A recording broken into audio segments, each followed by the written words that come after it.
The latest. Thank you for your love and support. A brand new city in Burkina Faso.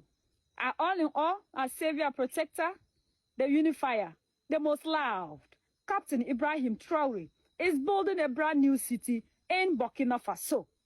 The West have always painted Africa poor. Africa do not have that.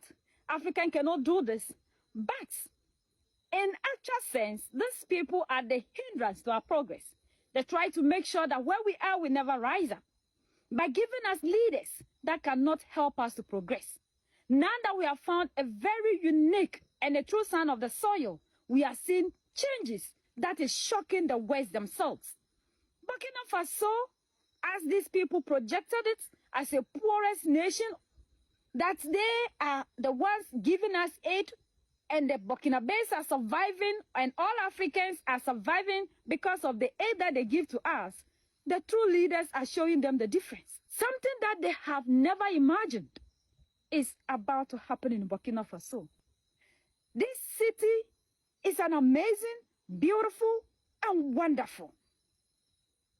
The West have to now understand that coming to exploit us, taking the natural resources that we have, is what is making us poor. It's what is making us not to develop. If we don't control the natural resources that will generate the revenue for us to develop, how do we develop? That's the latest around the world.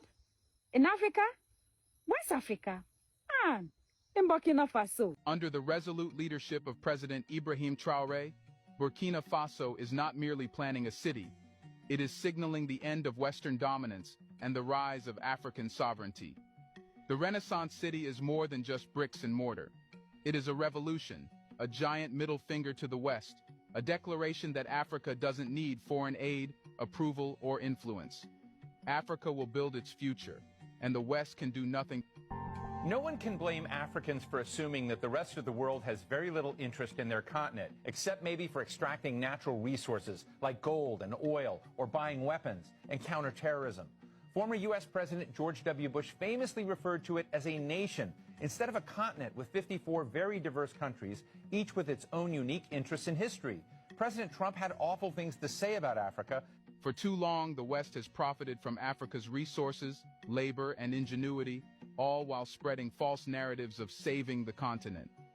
But those days are numbered. As the Renaissance City project takes shape in Burkina Faso, it stands as a beacon of African ambition and defiance. The message is clear.